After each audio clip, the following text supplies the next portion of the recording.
Alright, thanks to the positive response to the previous video on must-have X-Men comics, I decided to go ahead and run it back again. On the table in front of me are a nice stack of some really awesome must-have comics in my mind, and we are going to run it down now. Stay tuned. Reggie here, and I want to welcome you to another one of my videos. As I mentioned, there are some X-Men comics that are on the desk in front of me. It's a mixture of new books, old books, slab books, raw books. The thing that they all have in common is that they are X-Men comics, and I think that they're all great. With that said, we're going to start things off with this book right here. This, to me, is a really cool book, potentially not for the reason that may be immediately obvious to people. This is X-Men issue number 6. And you might wonder, is he picking this book just because it's a low number X-Men book? No, I am not. I am picking this book because it was in this book that it was revealed that Namor was indeed a mutant. Therefore, he is the very first mutant. And as a mutant fan of X-Men fan, X-Factor, all of the mutants out there, this is a really cool book to have in the collection because it kind of all started with Namor, who I am a huge fan of. Somebody asked me recently if I was afraid of Golden Age books. The answer is no, I'm not. I'm just not a huge Golden Age collector, but there are some Namor and Human Torch books from the Golden Age that I would love to add to my collection at the right time. But for right now, X-Men issue number 6 is it. Next up is a book that I've had in the collection for quite some time. You can see this is like one of those early generation CGC slabs where they put the label on the outside and it's kind of hanging on. I think we're about a fourth of the way, or no, maybe almost a half of the way off. But this is a really cool book, and this is a cover pick book for me. This is X-Men issue number 50. And in my mind, when it comes to the X-Men, especially the early X-Men, this is it. This is the jam. This is it right here. Gorgeous cover. This is the origin of Beast and also the second appearance of Polaris. She appeared, I think it's in issue 49. This is issue 50. Just a gorgeous, gorgeous cover to me, and a really awesome book to have in the collection. I've been reading, rereading a lot of the early X-Men stories, and reading about the Savage Land right now, reading a lot of those early issues that mention the Savage Land. But on the topic of cover picks, here is a newer book, especially in comparison to the last one. This is a straight cover pick. I've never even actually read this story, but the cover to me is amazing. And I think I have like 2 copies, maybe 3 copies of this in the collection. This is Uncanny X-Men issue number 449.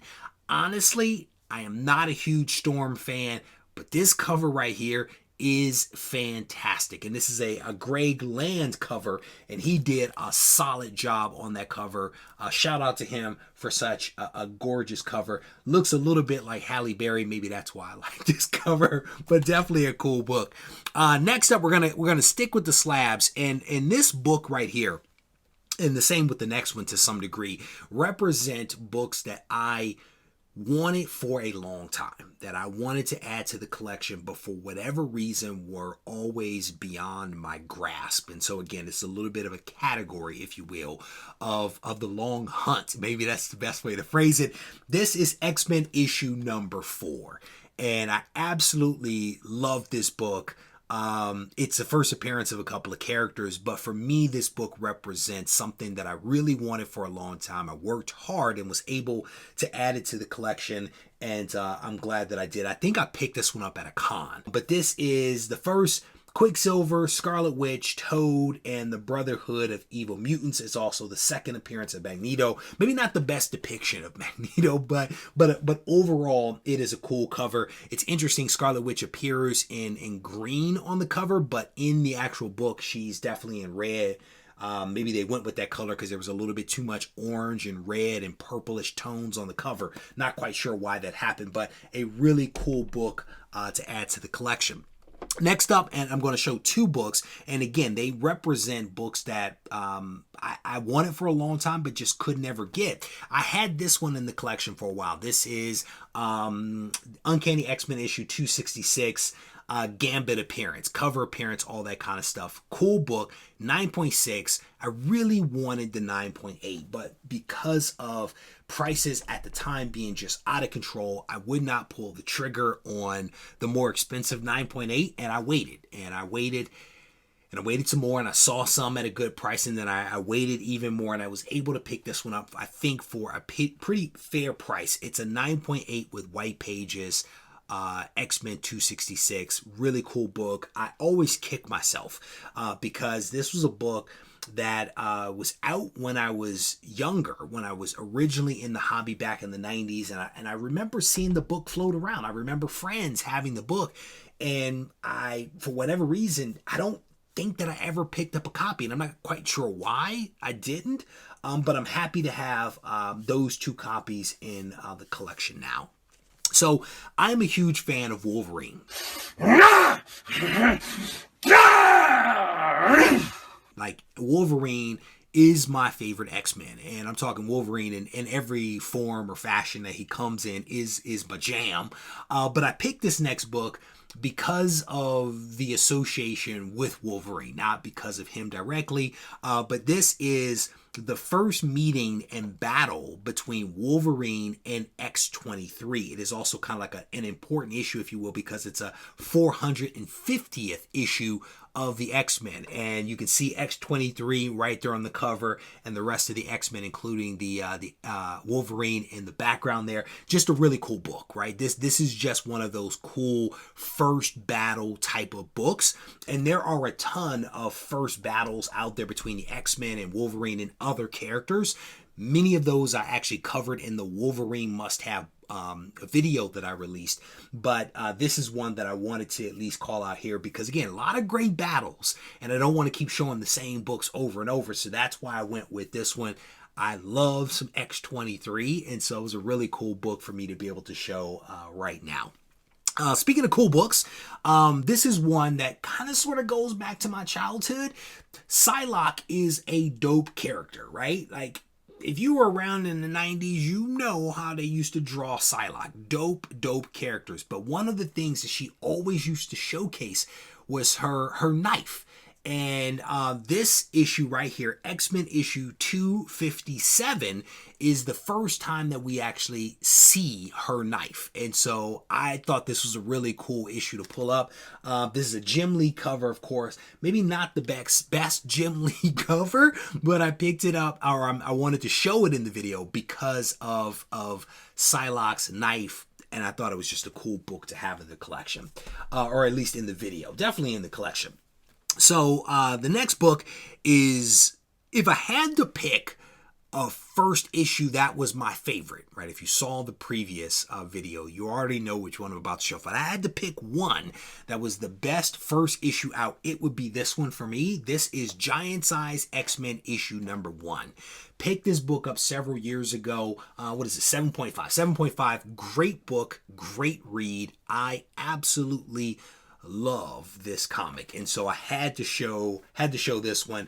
One of those older CGC magazine cases, not the best case, little noisy, not the sturdiest thing, but definitely a cool book. I think I picked this one up maybe in 2018, 2019. I mean, it's been with me a while, if you will, but a cool book. The next two are here because I couldn't help myself. Wolverine's my favorite character, so I had to include a couple of Wolverine books. This one is cool because it's where we learn that Wolverine's claws are actually part of his body and not part of his gloves, the way that it was believed to be. So this is X-Men issue 98. And again, I think Wolverine's unmasked in this, and then we also learn that his claws are part of his body, not part of the gloves. Really cool issue right here. Maybe not the best cover, if you will, because Wolverine's like way back here in the background. Somebody looked to be a little rushed with putting him together, but a really cool book to have in the collection. And again, this is one of those must-have type books, especially if you are a Wolverine fan and potentially if you are an X-Men fan. And this next one is, again, a really cool book because it's the first time that we learn what Wolverine's first name is. Well, technically, it's the first time that we hear him called Logan, right? So this is X-Men issue 103. Definitely a cool book to have in the collection. Wolverine's not even on the cover. I mean, he is not even on the cover here. But it is a cool book associated with the X-Men and again associated with Wolverine. So there you have it. That is my rundown. I tried to limit myself to about 10 books and categories. And so as a result of that, not everything can be shown. If you haven't watched part 1 of this, you may want to go back and check it out because potentially the book that you think that I'm missing might be in part 1. Or it just hasn't been shown yet just because I've limited myself to, 20 books at this point. But with that said, we're going to wrap this video up. I want to thank you all for taking the time to watch. I hope that you enjoyed it. And if you did, I definitely want to encourage you to sound off in the comments. I honestly don't know if I have enough books for a part 3. Stay tuned. This thing on? Mic check. I just want to make sure y'all can hear me clearly. Yo, should you practice art or should art be your practice? I had a question, so I asked it. Not to anyone specifically, but to my inner God, the one that's gonna be a master, the one that's more than a rapper, the one that's an educator, the one that seeks enlightenment. He travels with concepts, he's got the mindset expansive. He understands that his time combined with travel and concepts makes his mind convex. Sort of like when you look at a brain scan, straight off meditation, we was concaving until we had that eternal dialogue that created our dialect. Now we in distinct rooms of pure souls having them conversations, synergy and combination.